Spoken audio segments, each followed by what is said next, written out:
Okay, good afternoon, everyone. My name is Carly Voshell, and I'll be facilitating this presentation. The title is Supporting Future Paraprofessionals, Integrating Content Standards into ABE Instruction. And we have 90 minutes this afternoon to get through the content here. First, I'll just briefly touch base on what are the content standards and what does it mean when we say content standards integration. Then we'll dig a little bit deeper and look at what is a paraprofessional and what do they do. We're all going to do some brainstorming related to that. And then our presenters will break down different skills that are related to ACES TIF, digital literacy, math, and literacy, and how they're preparing students in their classroom to be successful on the job. So as I mentioned, here are the content standards that we have in Minnesota adult education. There are three sets of content standards. This graphic is a couple years old, bright and colorful, and it identifies all three of the standards. So I'm going to walk us through just so we all have a little bit of background here. Starting at the top left with academic skills, this is commonly known as the CCRS, which is the College and Career Readiness Standards. If maybe near you at your desk or in your classroom, you've got that blue book handy. That's the document that identifies all the different standards, very detailed, and depending on what level you're working with students at your site, it helps to identify what are the skills that you should be working on in terms of academic skills. Then, as we go over to the top right in the bright green, are the digital literacy skills. So, as we all know, technology is a huge part of our everyday life, right? And the North Star digital literacy standards don't just identify computer skills, but they're talking about phones and apps and tablets, hardware, software, vocabulary, different platforms, things like Google, Microsoft, and this is increasingly just a part of our everyday life, right? If you think about the last 24 hours, how many different types of technology you've had to come in contact with. And it's the same for our students, whether it's at home, at work, or at school. And then, last but not least, at the bottom in blue, we have transition skills. Those are broken down in the TIF, the Transitions Integration Framework, which is a document that categorizes transition skills into 6 different categories. We're going to see a graphic of that in a couple slides, but a few of them, just to name, are learning strategies, effective communications, navigating systems. Sometimes when we hear those types of skills, we think of soft skills, right? Customer service skills, time management skills. That is really in the TIF area. And speaking from my own experience as an ABE teacher, when I first started, it was like, okay, learning about the standards, maybe taking a short course, maybe it's in person or online, and you're kind of getting to know what are the standards and what am I supposed to be teaching, right?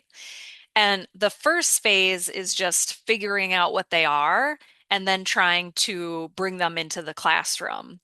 And I'm going to suggest maybe that as a field, kind of our next step is what we would consider content standards integration, where we're not working on and developing these skills with students in isolation or in silos, almost like as the graphic describes here, but we're really trying to weave them in, and it's not about doing all things in every lesson or every class period or anything like that.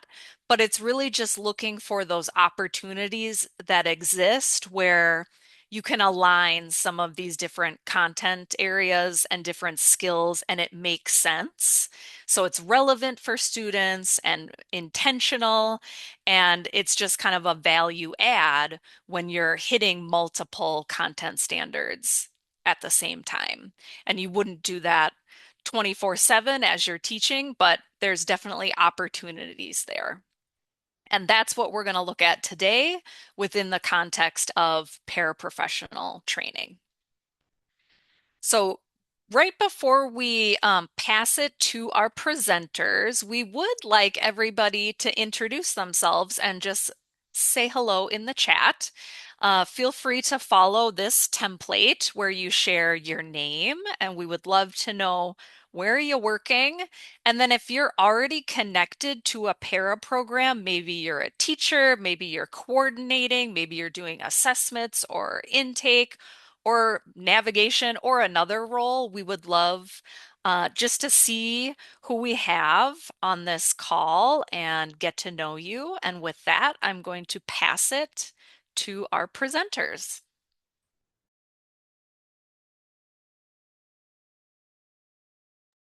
Would be good if I unmuted. My name is Amanda Tall, and I teach the online statewide paraeducator program through Mounds View Adult Basic Education.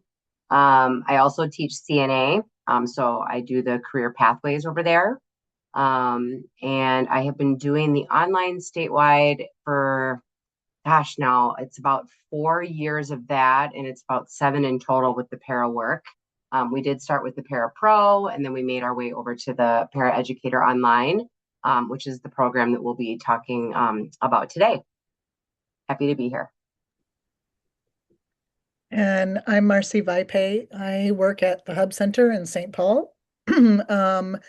I mostly am support to the paraeducator class that we offer. I do the math portion, and I've been doing that, I think, for the last 4 years or so.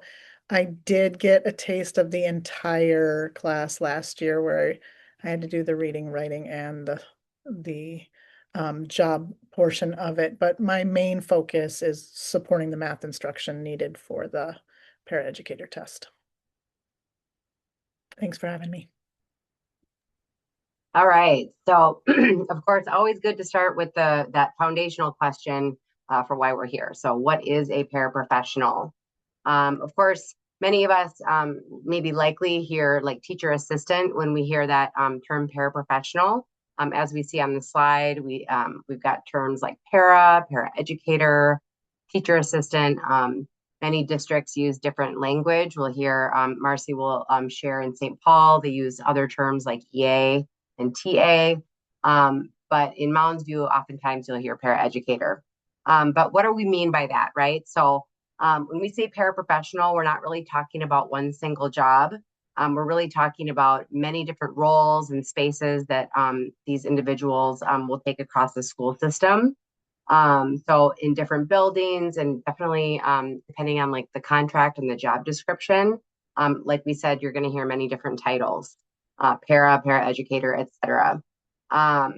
These will signal different expectations, training pathways, and levels of responsibility, as we'll get into later in the presentation when we talk about some of the different types of roles. But what do they do?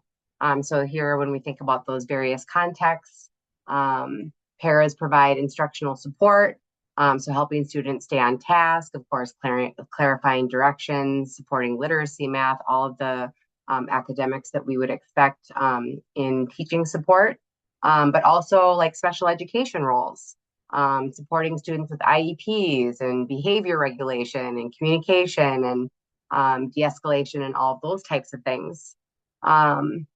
We also see paras working in before and after school programs, helping with transportation and lunchroom and recess, spaces where a lot of social learning, emotional regulation, and safety happens, even though it's outside of like academics or school time. And then further, again, talking to that clerk work, sometimes you see paras doing more like administrative type clerical work, perhaps in adult basic education. or other programs as well. So paraprofessionals, education support persons, all of the different titles that we use, they're not just helpers, right? As we say, they're instructional partners, behavior supports, safety monitors, case managers, tech support. They wear many, many hats. Um, so it's really important when we think about the job of a para to think about developing, deep communication skills, strong cultural competence, thinking about all their different learners. Again, that idea of de-escalating conflict, knowledge of learning differences, and constant, as much as possible, professional judgment. Um, so that's a little bit about what paras do. And then I'll pass it on to you guys and see what you say about that. Yeah, so hopefully folks have their phone nearby because we do have a QR code here. We're hoping that you can help us kind of crowdsource what does a paraprofessional do? What are some of their daily activities? And so you can scan the QR code on the screen, or Patsy's going to share the link in the chat if you prefer to access the Padlet in that way. But I am going to open it up here to show you what we're looking at. So we have 4 different columns here. ACES TIF skills with the graphic that shows the 6 different categories for the TIF. We have a column focused on digital literacy skills with an image that has all of the North Star digital literacy standards listed out. And then there's information on math skills and ELA standards from the CCRS. And what we are asking you to do is to go ahead and add comments thinking about what does a para do when they're at work? What types of activities?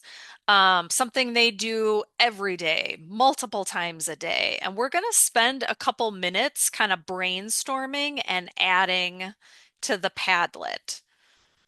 So, and everybody's responses will be anonymous, so there's no right or wrong. But to just think about paras at your children's school, or if you have one that works at your ABE site, what types of activities are they spending their time on? In what ways are they assisting the teachers, working with students? And I can see that a couple people are in the Padlet, so we're just going to give you some time to think on this.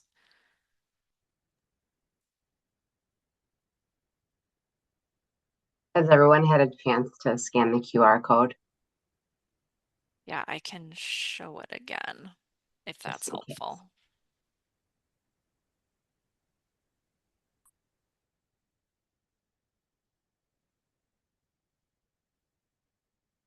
Okay, I see we have a reliable salmon and a serious emu. That's what their names are, Amanda. Oh, that's funny.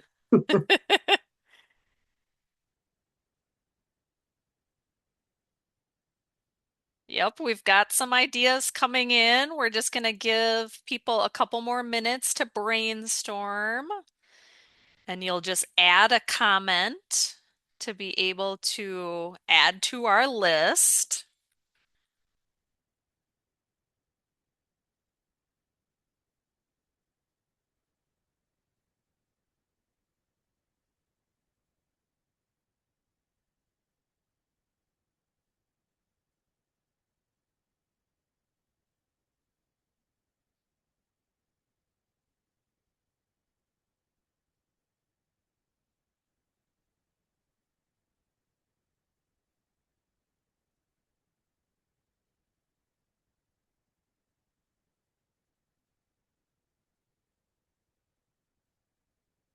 I guess I can't think and speak at the same time because I'm trying to add some ideas here as well. Let's see, STEM and STEM. Adventurous badger. Oh, we got some good ones on here. Wise Elephant, thank you for adding on.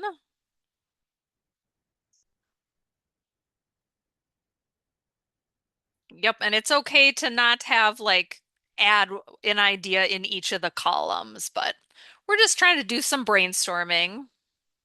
Let's take a look here. We've got a couple different listed for ACES TIF and digital literacy. Oh, we definitely need some more math. No pressure, you guys. But we need the salmon and the badger and some others to step up for the math. And we have a few ideas there for literacy. We can keep brainstorming for another minute or so.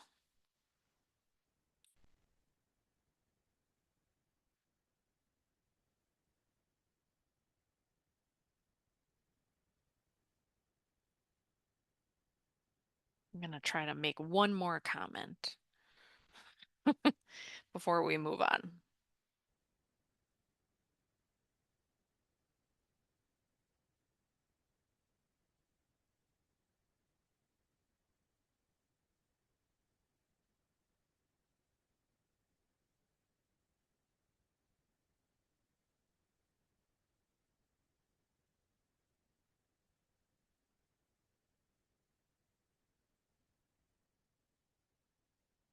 Okay, well, thank you for adding some ideas to our Padlet. We're going to come back and look at each of the columns a little bit later. So if you do have additional ideas, you can access the link in the chat if something comes to you. Um, we had several ideas on the Padlet, but I did want to share these resources. You know, if you're ever working with a career pathway class and you're thinking, gosh, what are the job duties? You know, sometimes it's like a machining job or just something that you're not very comfortable with or you don't have experience in. Kind of like a quintessential resource with job descriptions is ONET. And when I started in ABE in 2005, we had an ONET book. It was about 3, 4 inches thick, just like a phone book.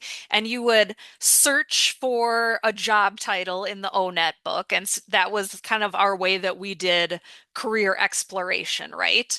Well, that's way far in the past now.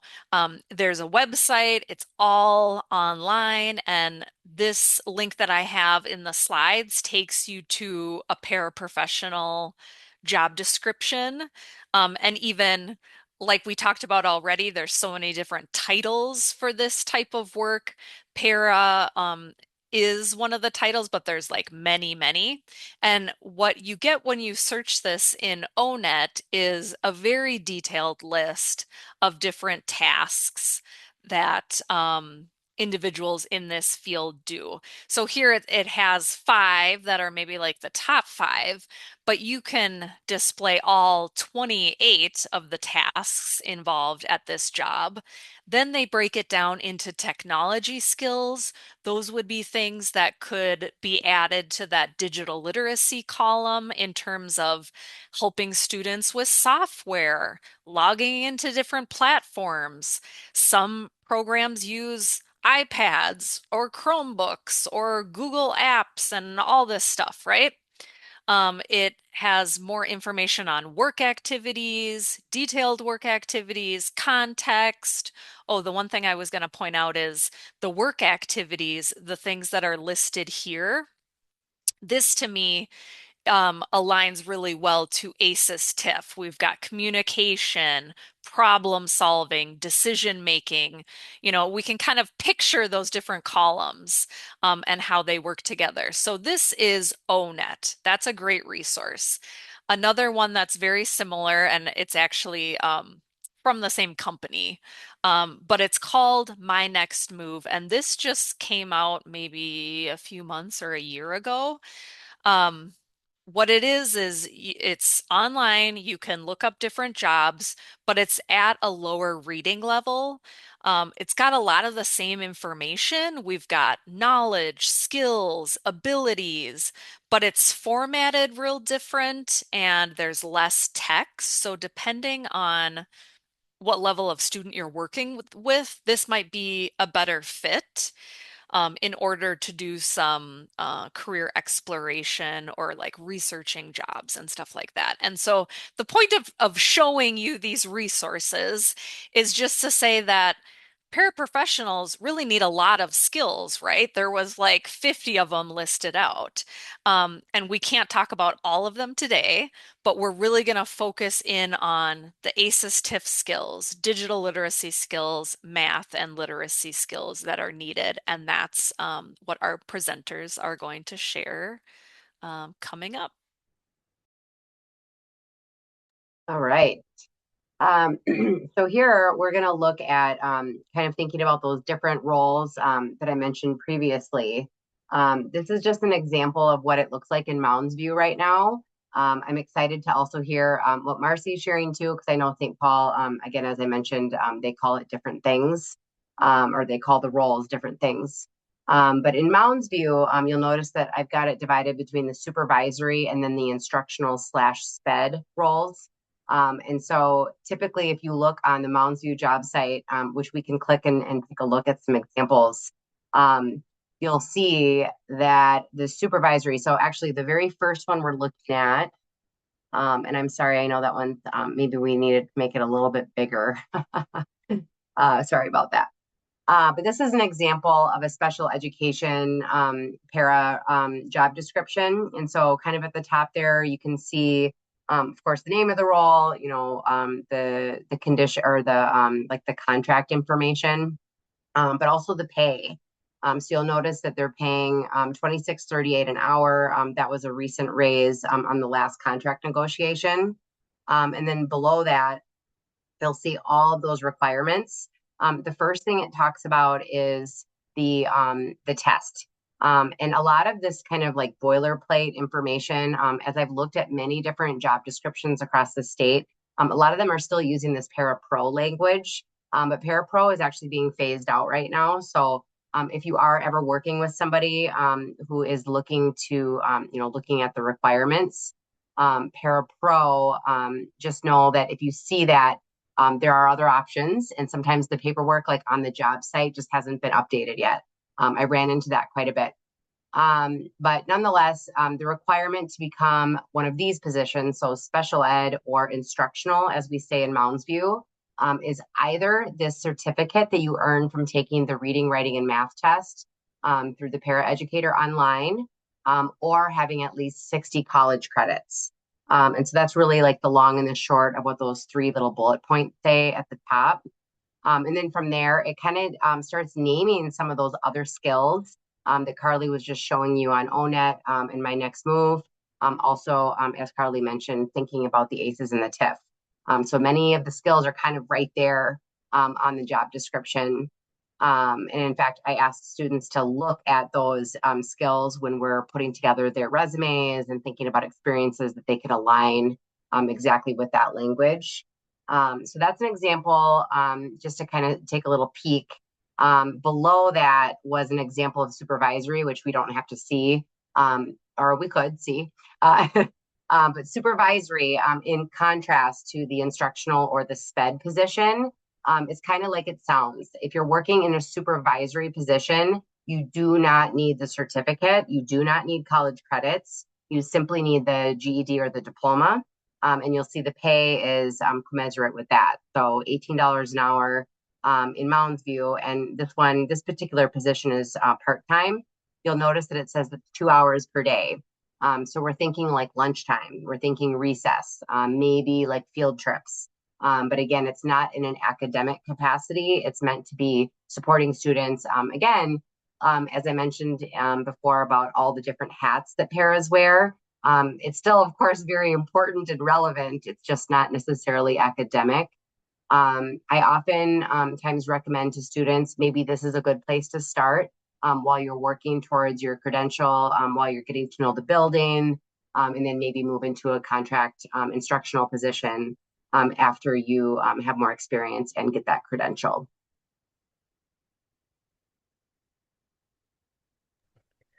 St. Paul is got some similarities as Amanda was just talking about, but we'll kind of talk about our kind of two big categories we have. We have EAs and TAs. EAs stand for Educational Assistant and TA stands for Teacher's Assistant.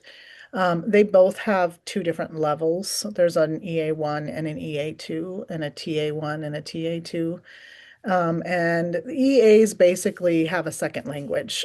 That's where theirs comes in. If you're applying for a job that's an EA in the school district, you'll need to take a language test to show that you are able to translate and speak that second language fluently.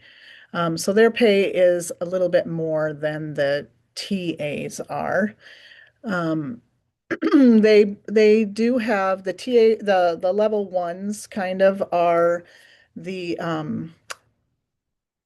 basic roles. There you can come in with your paraeducator certification and work, but the EA2s or the TA2s, they actually have some extra training where they can work with special ed. So it might be like PCA training or first aid or CPR. Like they have some additional training to help with special ed students who might need to be lifted or carried or helped along the way. So they get an extra pay for that if you're a level two for each one of those. I do have like the website postings too for ours, but I'll take a look at the first link there that says job descriptions from HR. So in our course, we actually have HR come in at the end of each session and they present kind of these clear definitions to the students. What is an educational assistant? What is a teacher's assistant? What are their pays? And give some more definitions so that while they're searching the jobs, they kind of understand exactly what they're looking for. And then it'll give like this one a good description of what they're going to be doing in the classroom, or if they're doing, as Amanda said, some of our paras are doing lunch duty or after school activities. So they would be non-general classroom. They would be probably the level one TAs. Also, some of our paras are working as parent liaisons, so that's another um, level or layer to the paraeducator.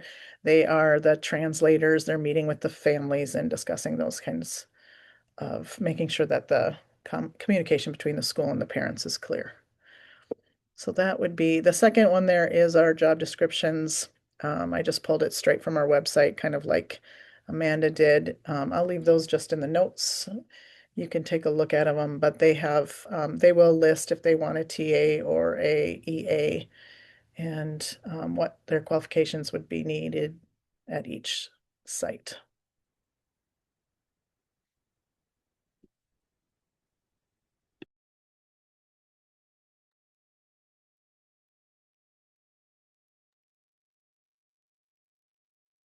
Okay, so now we're gonna get to the skills, and we decided for this presentation to start with ACES TIF.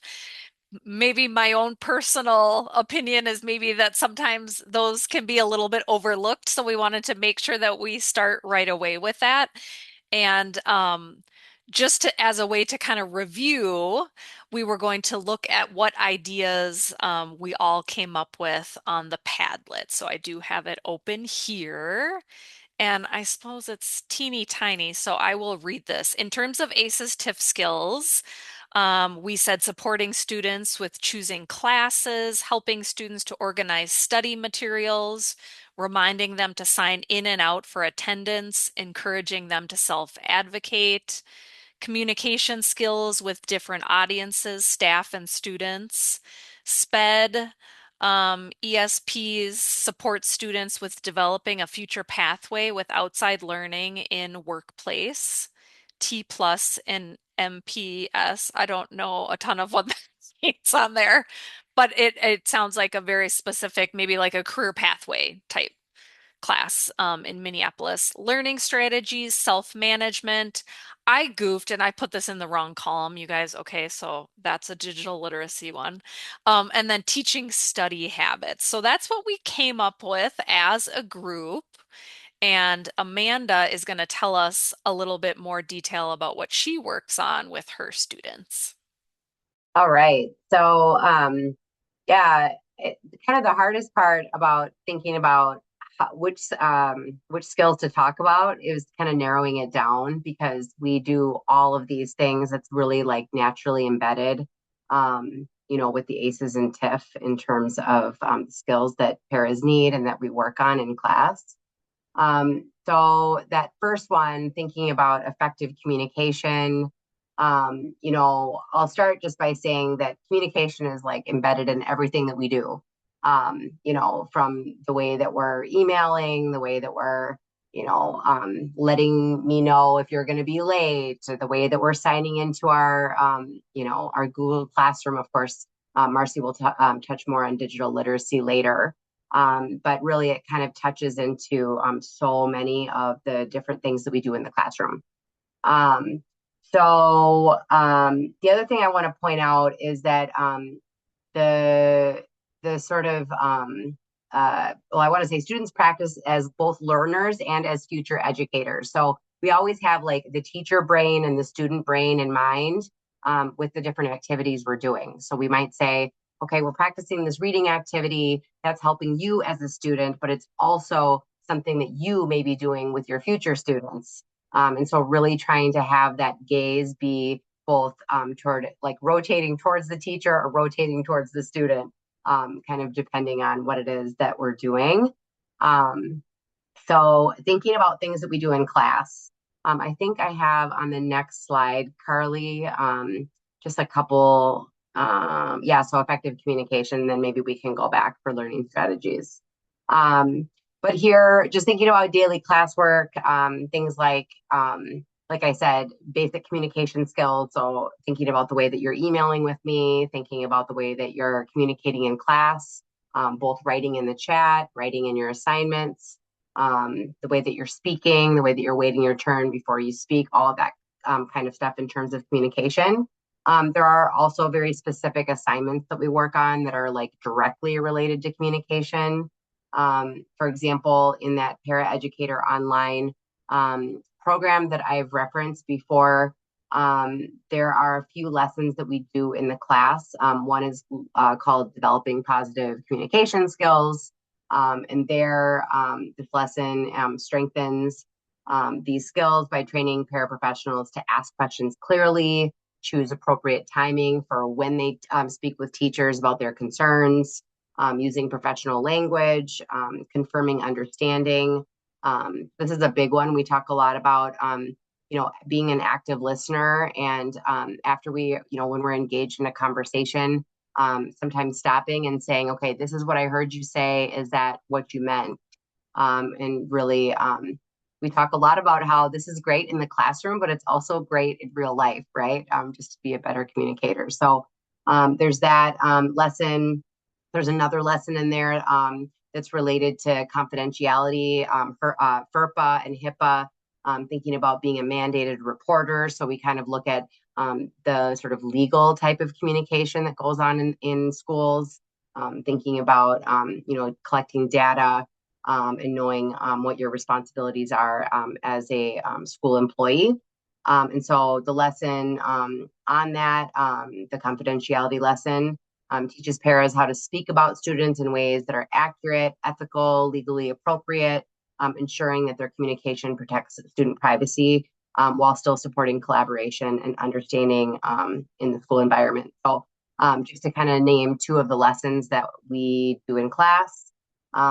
We also have another lesson on special education, and during that unit, I have them go to the Department of Education Categorical Disabilities site, learn as we're learning about the 13 categories. They have an assignment where they go through each of the 13 categories and they write I try to teach them about paraphrasing and making summaries without copying and pasting the information over to really use in their own language. So they're both learning about what that particular category is about, not just the definition, but accommodations and modifications that we might consider using for our students. And then also being able to write that out in a clear way. So it's really quite a complex sort of communication activity. Um, and then, yeah, as far as like ed tech tools, we've kind of talked about logging in and Google Classroom, and I won't say too much about that because I know Marcy's going to talk about digital literacy. But just to kind of talk about effective communication, there is the section on learning strategies or one of the other skills. So here, yeah, so thinking about ways that we develop learning strategies in the paraeducator class. And so we actually start each semester with a learning styles assignment. So we teach, first we teach what the learning styles are, and then we have everybody take a little quiz to see what their learning style is, or maybe styles if there's more than one that they gravitate towards. And then they do a reflection, thinking if they agree with that, why or why not, and then how to apply different strategies with their students. And again, what's so nice about that is it's that teacher gaze and that student gaze, because they're thinking about themselves and what's my learning style, but they're also thinking about how their students will have different learning styles. And so how would I, if I'm a visual learner, I can give some visual ideas for my students who are also visual, but what about my auditory learners? What about my kinesthetic learners? And so just to kind of widen that gaze. So we do that. We teach about differentiation and scaffolding. We have a mini unit on child development. And during that unit, I teach some educational theories around child development, one of which is from Vygotsky. And it's this idea of the zone of proximal development and thinking about we're always aiming for that middle. If you guys are familiar with that graphic, I should have put one up on the slide, but that kind of bullseye, and you've got the inside is too easy, the outside is too hard, but the sort of middle spot is the zone of proximal development. So we learn about that. We have some sort of formative work that we do with that as well. In the classroom, we talk about growth versus fixed mindset, thinking about, even though this is challenging, I can do it. I haven't learned that yet. So we actually start this semester out with that. I can't tell you how many, probably thousands of times I've heard about how much I'm not a math person. I'm not a math person. And I say, not yet, not yet. We're going to work on that, right? So trying to have kind of that growth mindset when we think about the way that we approach our learning. And then, of course, all the accommodations and modifications that we learn about in our special education unit.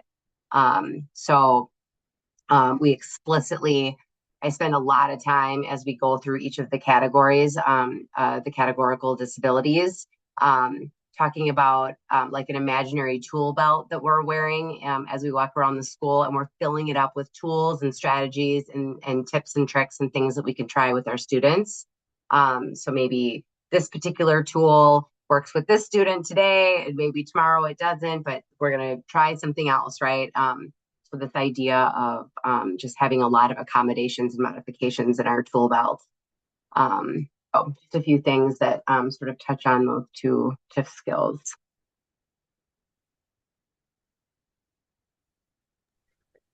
So now we'll talk about digital literacy, but you can see that overlap here of the teacher brain versus the student brain that Amanda was talking about. The licensure, the certification requires two tests, two parts to the test, and one is, we call it the teacher brain, but it's instructional support, and then the other part is the student brain part, or do you know the skills?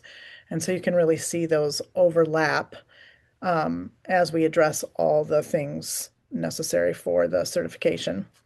On the Padlet, your guesses for digital literacy here that paras would need to know: supporting students with tech as far as like Remind or using Schoology, Google Classroom, some kind of platform, Clever, and other distance learning platforms.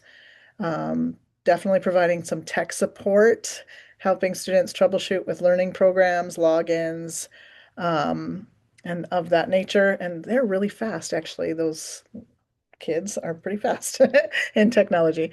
To document behavior in a client management system, good one.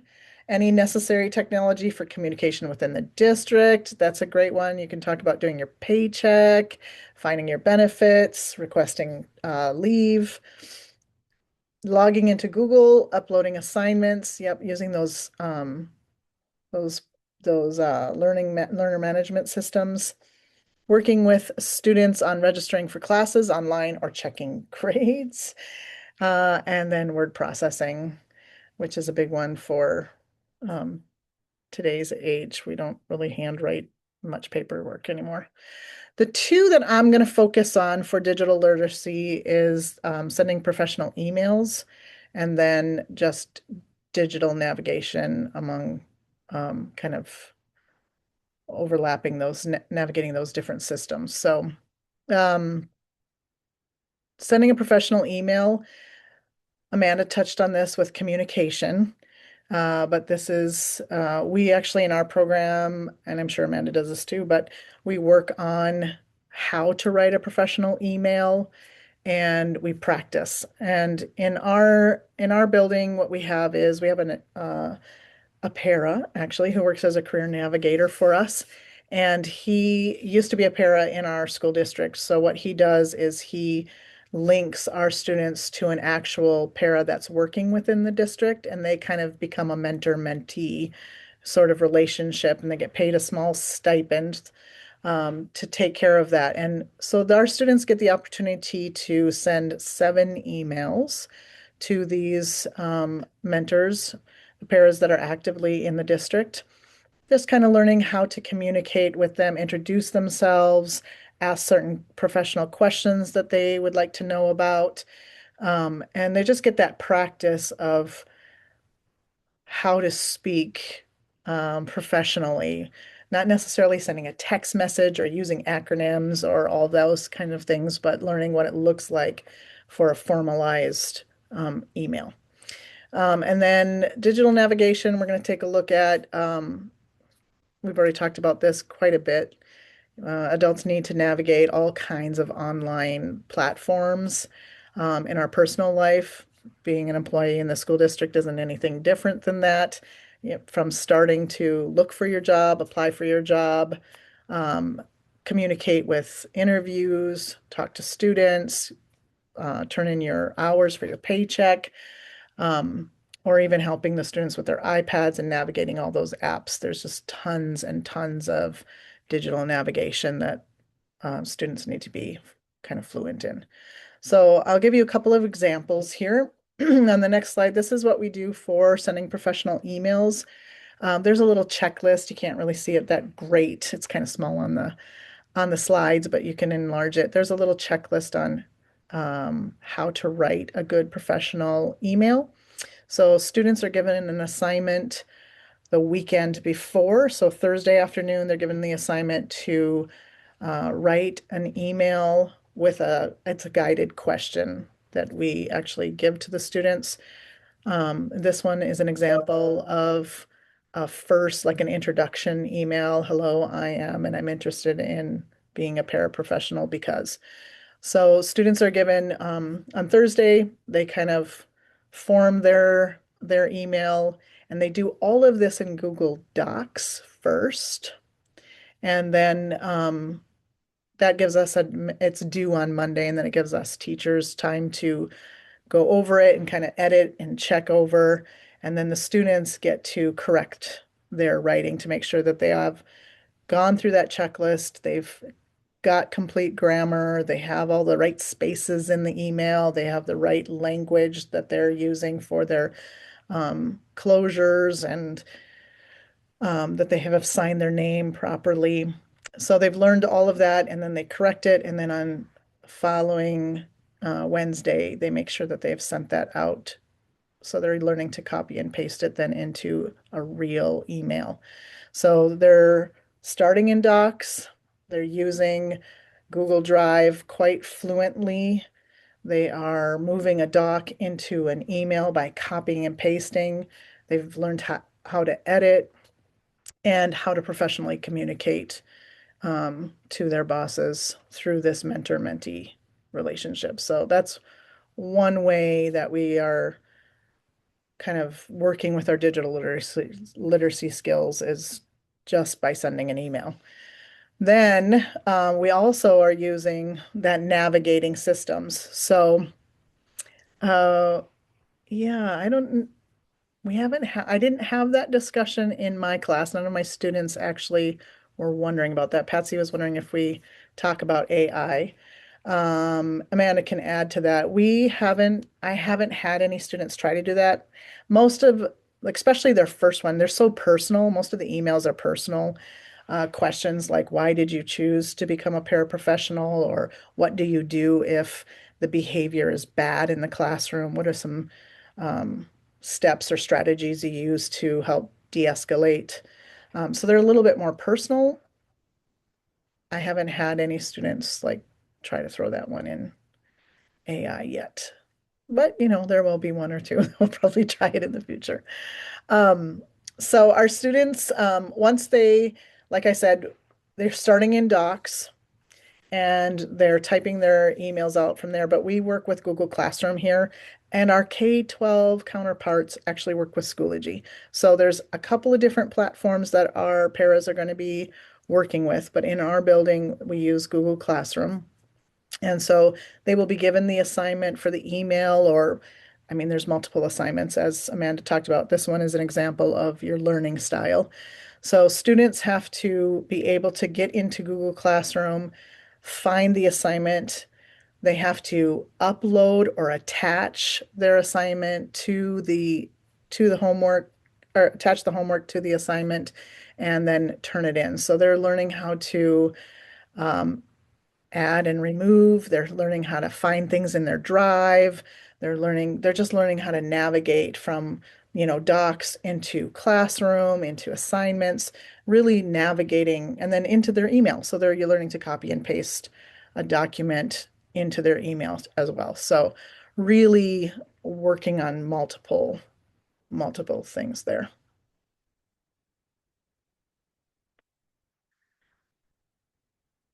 All right.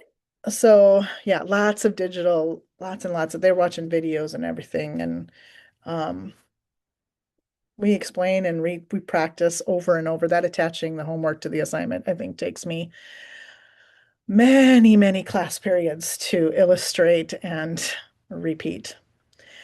So the next one here we're looking at is the math. And as Amanda quickly said, there's a lot of fixed mindset about math.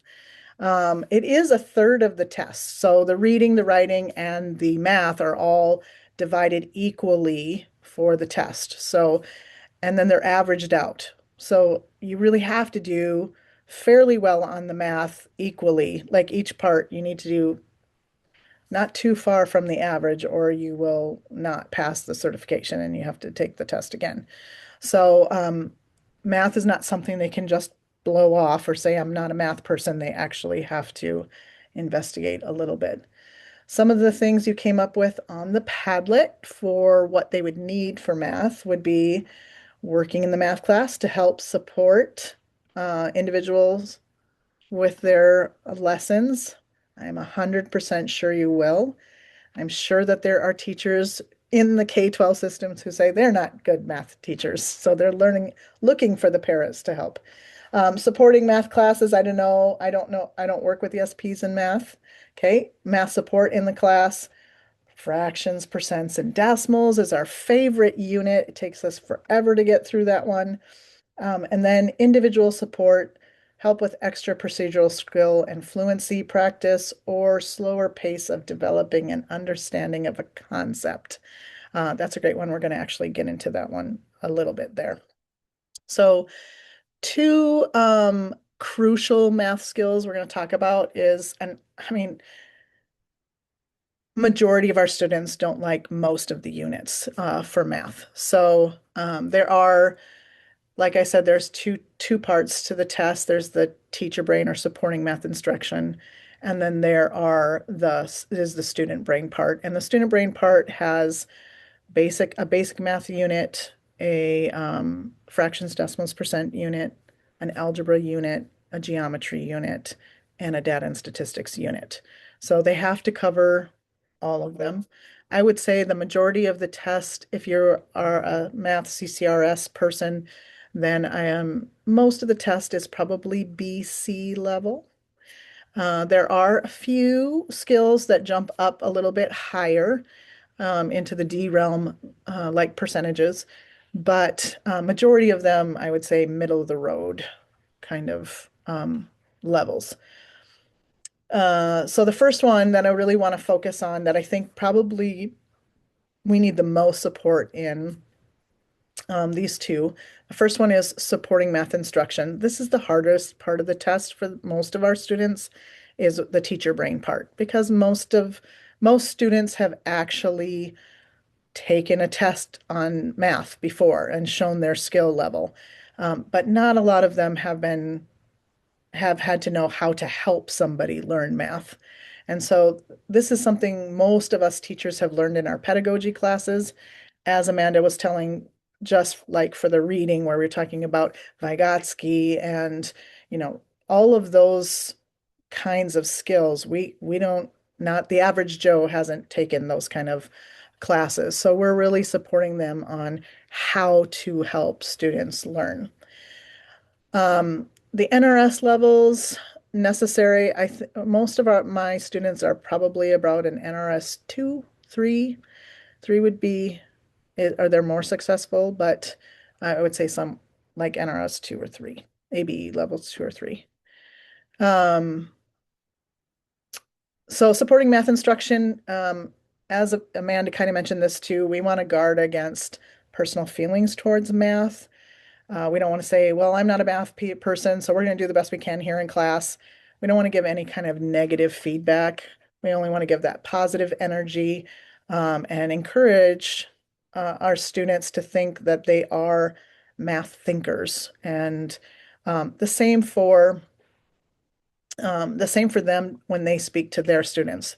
So there's really this continuous overlap between working with our students as students and then also encouraging them to work like a collaborator or a co-worker where we're both thinking about helping students grow.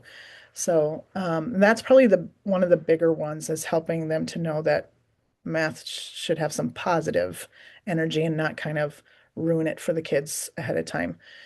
The next problem solving means that allowing students to be in productive struggle. Amanda talked about that optimal zone. In math, we call it productive struggle or versus unproductive struggle. And so letting the students wrestle with the math is important. Don't just give them the answer or you've ruined the learning opportunity for them. You've learned it, they haven't. So really helping students understand what it's like to be in productive struggle. I give them lots of opportunities for that. And then also to think about what that looks like when they're working with students. Um, on the test, a lot of the questions are like, what do you do if a student asks you about um, if this is the answer? And we naturally, as people, just want to say, yep, that's the answer. Nope, that's not the answer. And this is that redirection where we're really supporting our learners to think about asking students to show their learning or explain their journey. So this is just a different turn. It's a different way of thinking, a different shift of thinking about the math support. If I think about the student brain part of the test, most of those skills they've seen before. The hardest part for them is coming back to that conceptual understanding. So really helping our students build where do these formulas come from? Because adults are starting with the formulas. Children are starting with the conceptual understanding, working towards the formulas. So for our adult learners, they really have to go backwards into their thinking. And maybe they had this training, maybe they didn't. but it's difficult to go back and think about why does it work that way? And so that's probably one of the harder harder of the two skills. But once they get it, it actually strengthens their own personal skills in order to pass the test. Also, they become stronger. So that little quote there, a picture is worth 1,000 words, really helpful for even our adult students to think about that concept. So the first thing there in the next slide, supporting math instruction. I really give my students this opportunity to experience the math practices. Most of my activities that I give them are they might be something they'll see in the classroom, but it's really developing this math thinker kind of approach. They are tested on the 8 practices. They have to be aware of those and what those are because they need to encourage their students in the classroom to do it. But I'm also encouraging them to do that in our class. So really thinking about those practices, making sense of problems, persevering, reason abstractly and quantitatively, constructing viable arguments and critiquing the reasoning of others is a big one I cover over and over. Modeling with mathematics, using appropriate tools, attending to precision.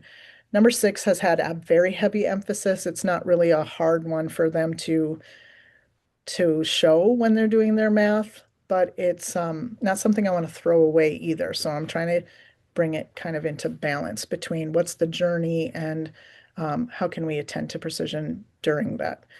Look for and make use of structure, and then the last one, look for and express regularity and repeated reasoning. So these are something that I will discuss with the students, but I also give them lots of opportunities to show me these practices as they do the math in class.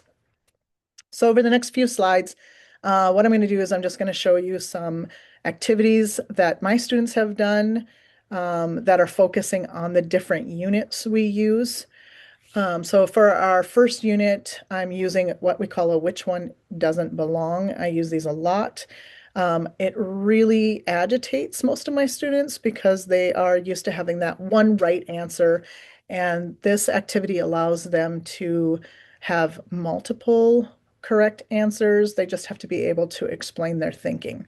So I'm really looking at that. Yes, this is a good agitation. Um, this is really working on their 3, critiquing their reasonings. So as you start, I might get like 1 or 2 responses, but as we dig into these more, they start becoming more and more curious, and it actually becomes a little bit more fun. But it's getting over that one right answer kind of feeling. So this really develops a lot of vocabulary. We're talking about computations, we're talking about properties, we're talking about order of operation. What does the math look like? This which one doesn't belong in particular. I really love the stars and the circles that kind of go with the equation or expressions there so that they're really linking the two so that I can explain to the students the pictures are what you're going to be drawing. The pictures are what you're going to be using, the manipulatives. What does it look like to have commutative property? What does it look like to mean multiplying means repeat adding? Giving a visual to their understanding and kind of pulling this already known knowledge from the back of their head kind of to the front of their head and really thinking about, doesn't matter if I have 4 times 4 or 2 groups of 8. So that's someone that I might use for the first unit. The next one is fractions, decimals, and percentages. This is the hardest unit for a majority of students. Fractions are really a headache, and fraction talks are a great one that I use to really get them thinking about what does the numerator denominator mean? What are equivalencies?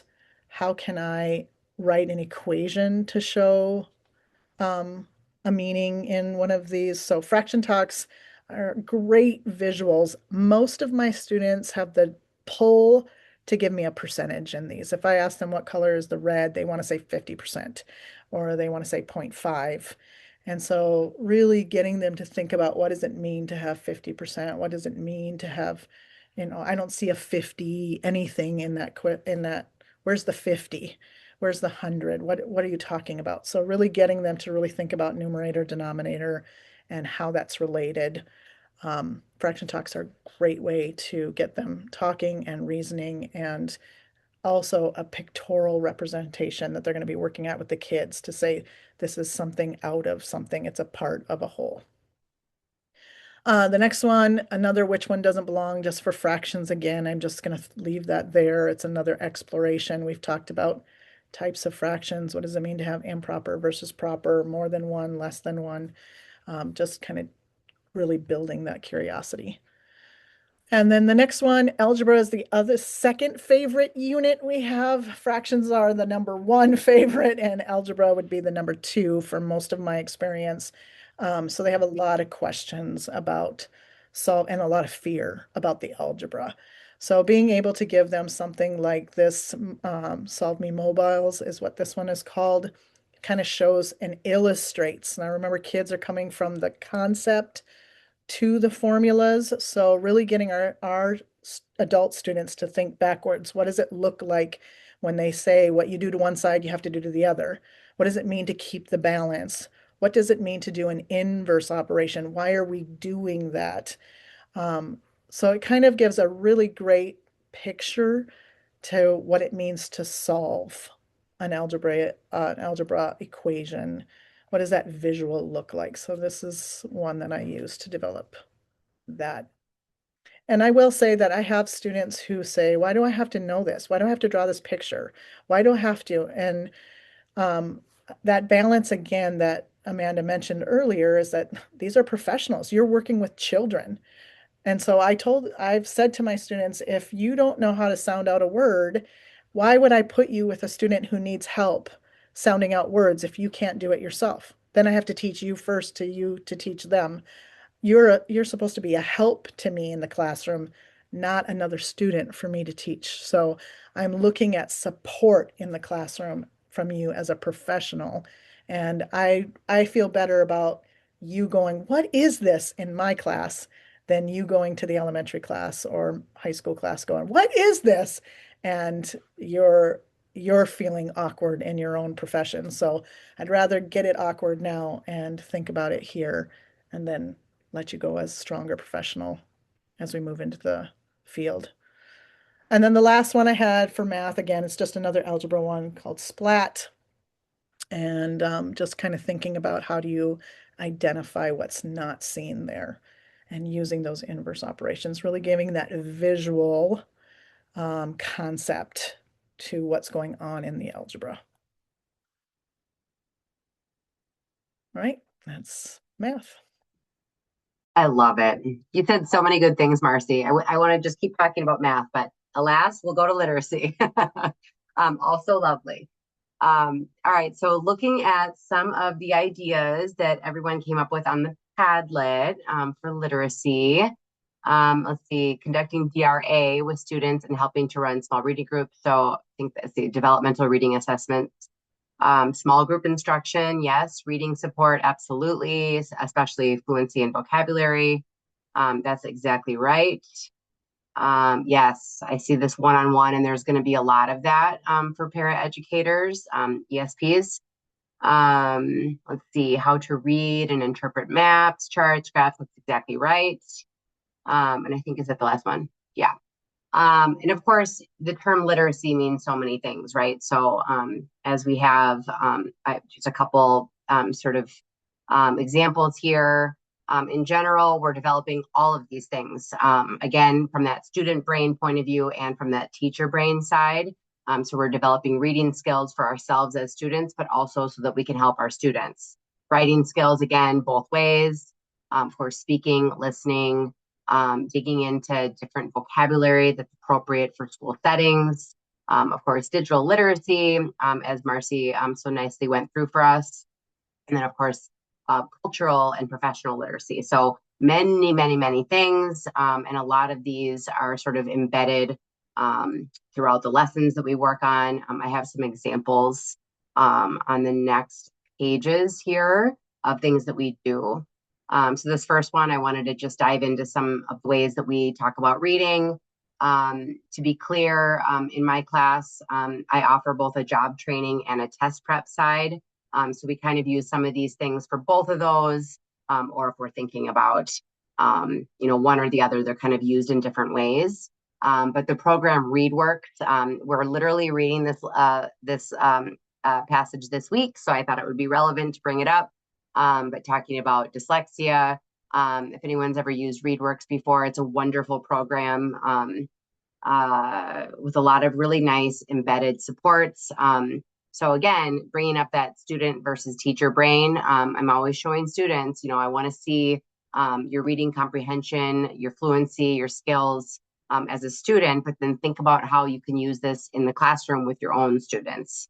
So we spend a lot of time on ReadWorks looking at some of the different, as I mentioned, tools and supports. If you've ever used ReadWorks, you might know what I mean. Of course, there's a lot of wonderful reading programs. So I always say, this is one of many. You may or may not be using this exact program in the classrooms that you support, but you're very likely to see some type of program. So to be familiar with this one will be useful as you move into the classroom. The image below that is, this one comes from the Paraeducator Online, the 118, which is a lesson about supporting reading instruction. So this is one of those teacher brain lessons, and it's very specific to the test. And when I talk about the test, I'm referring to the one that leads to the highly qualified certificate. Carly, if you don't mind clicking on that link, supporting reading instruction. This is an example of a set of slides that I made that is a supplement to the lesson that's inside of the paraeducator. So we go through this as a class, but then students have access to this. So there's, digging into the science of reading, and there's, we always talk about, again, going back to digital literacy, you can click on anything that's teal and underlined, it's hyperlinked, get into the videos and articles. That little image was looking at those five. Actually, I think that one was the step to acquiring reading literacy. ARES, and I can never say that. Marcy, if you know, please correct me. Is it ARE or ERE? I'm like doing my best You're every doing time. great. But thinking about how students acquire, how learners acquire literacy, and how we need to be explicit and systematic.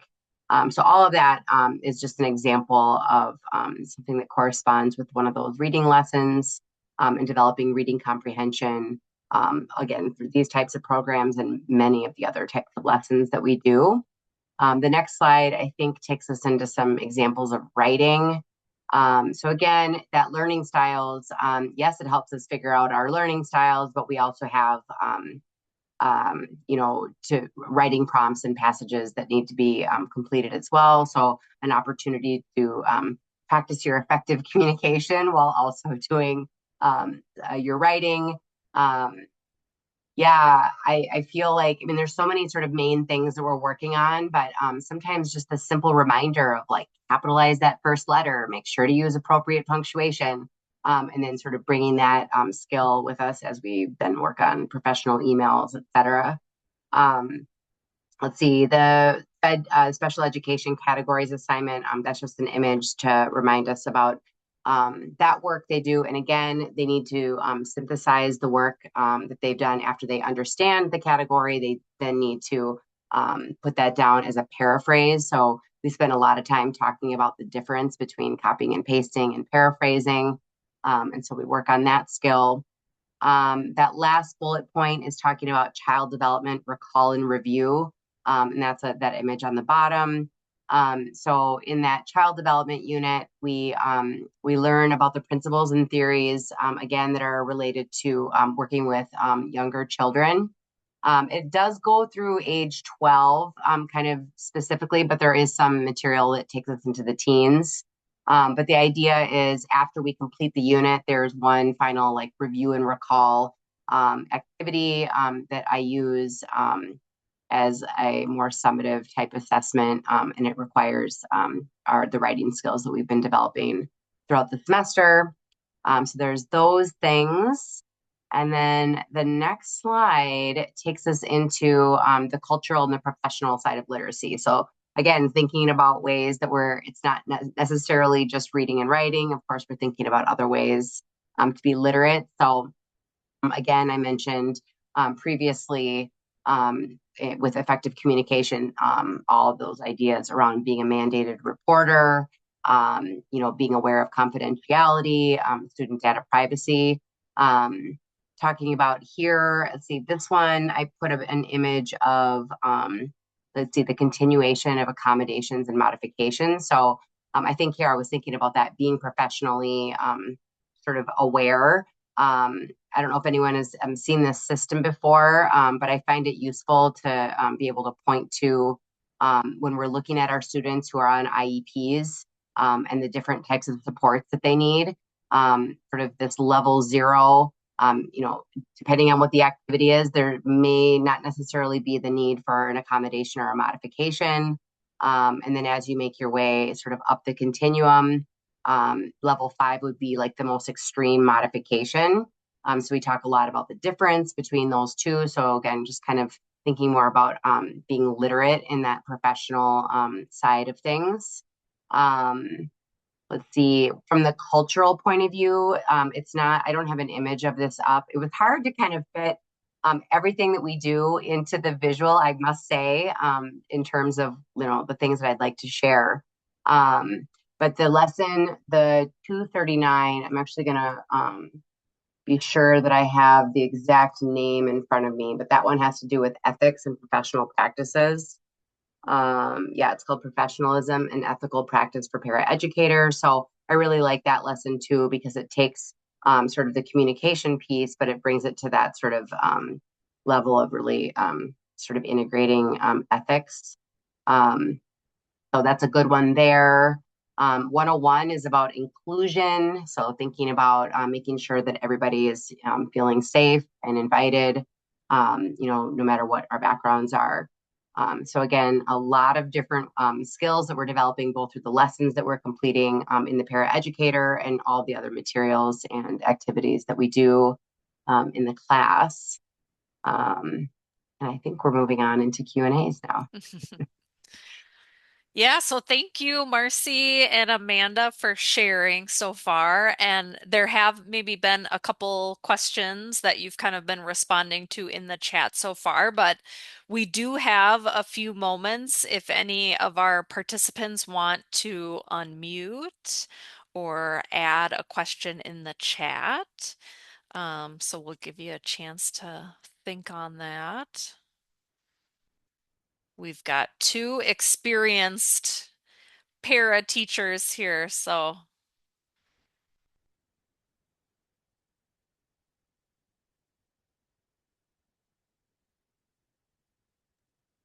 I'd be curious what Marcy has to say. I'm looking at Julie Dinko's question about the NRS level for math. My first thought, I would say 5 or 6, but maybe Marcy, you have another, since you deal so much more with math explicitly. I am not thinking about NRS right now. Lindsay, do you know the correlation between It's like high. NRS and I know for our CCRS and ABE levels, I would say they'd have to be like a 2 or 3 is usually where they come at. If they're too low, they can't. It's too hard for them. It does hit kind of middle of the road for the math, but there are a few things that kind of, Yes, yeah, that's what I was thinking too. yeah, That's a tricky question, Julie. it is. It depends. It really depends on the question. So I think maybe if Pre-GED, pre-GED with some, I mean, really, they're assuming that these people already have high school diplomas, so they're assuming that they already have mhm, general knowledge, mhm. right? So it's not like lower level. It's definitely not low, but it is elementary math up through middle school strongly. Yes, So, exactly. yeah. And I love that when you were talking about Amanda, like the literacy and kind of thinking about like the teacher brain versus the student brain. when you're working with them, even most of the students will even come back and say, wow, this has just helped me in my parenting. Yes. They didn't under Yes. they because most Yes. again most people, unless you're going through pedagogy classes, haven't Hmm. thought about child development or maybe psychology, but Yes. most of our students haven't gone through like child development and thinking about optimal learning and thinking about how they synthesize information, or are they a visual learner? Are they an auditory learner? Yeah. And our biases, how easy it is for us to just assume that somebody who has special needs is bad or Oh, not totally. able to learn, or what cultural thoughts we bring to Yes. discipline in the classroom. Or yes, so just having those discussions, being aware, not that they're going to have to make all those decisions as No. paras in the classroom, but having some exposure to it before getting there is really Yes. crucial for them. Yeah, I agree completely. And I like hearing from you that you're getting that reaction too, about the parenting. I hear that one a lot. Mhm. Like, wow, this is, I'm using that with my daughter right now. Right. In fact, I even had a former para student say that she went to like a kindergarten roundup. And in the kindergarten session, they talked about Erickson from child development. And I'm like, yes, like this is exactly what we were doing in class. So very cool to see everything again so integrated, as we say. Yeah, well, very good. I don't know if I see any other questions coming through. Oh, and thank you, Lindsay. Yeah, Um, I know that one. I can't remember the NRS. I know yeah, that that's ABE 2, 3. So many That's what I things. was, sorry, that's what I meant when I'm looking at the NRS EFLs, the Mhm. ABE2, the beginning basic education and low intermediate, that's corresponding with levels B and C of the math. Yeah, most of it is right there. exactly. And I think your point, Marcy, what you said about being able to pass the test. So let's say that the student was like at that level, maybe that two or three, or maybe the two, even if they got some of those few higher order questions wrong, they could still technically pass Mhm. if they got the other ones correct. So there is that too. Well, if it's okay, I'm gonna move on. I do just have a page here with a list of resources because there's many links in the slides and everything, but I just wanted to collect this all in one place, and everyone who's here will get a copy of the slides. Number one is a direct link to those para job descriptions that I showed earlier, ONET and My Next Move, and then there was one additional resource here. It's called the Occupational Outlook Handbook. Again, you can look up para, you can look up any other career field that you're trying to do some research on for yourself or students to just get a really comprehensive list of what are those daily activities and what are the skills that people need. On the Atlas website, we have several para curriculum links in our adult career pathways library. So that direct link is here. I guess I could show some of these, couldn't I? So here, the ACP curriculum is divided into career fields. And so that was a direct link to the paraprofessional teaching assistant here. And I think we have curricula from both of these programs from Amanda and Marcy. There's also information here about the online statewide class, the para class that Amanda is teaching. So here is the link for that. She is taking students, I think, until May or something of 2026. So there's still time for students to sign up and for ABE staff to refer them. So the link is here for that. We also have information on the paraeducator credential, which is one of the ways that you can earn that highly qualified um, uh, certificate, I guess, to work in this field. And it was kind of hard to balance. This webinar was really focused on the job, but there also is the logistics of earning that credential. So I wanted to share that information. And then I do have a link here to the recording from a webinar from this fall. It was a session I did called SSLO Roundup. It was focused on IET, but throughout that presentation, I used paraprofessional as the career pathway. So it was just kind of a fun alignment thing that I wanted to share that in case that's helpful.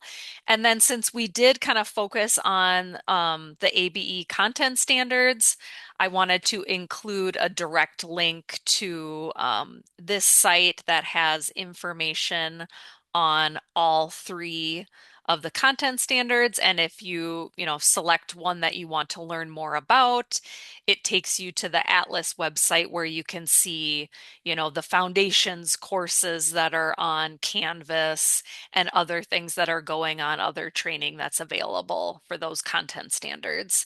And last but not least here, I've got the link for the Atlas announcements page. So this has information about all of the Canvas courses, other cohorts and webinars that are happening. We are in mid-January already, and so language and literacy is coming up very quickly, just in like 2 weeks, I guess. And there is still time to register for that. Last year we were in person. This year it's online, and it's a 2-day event. So there's still time to register for one day or both days. And from us at Atlas, we hope to see you all there. Um, then lastly, I just want to make sure that we thank Amanda and Marcy for presenting today and thank everybody else for attending. And you'll get that follow-up email with the slides and an evaluation where you can access CEUs. So thank you.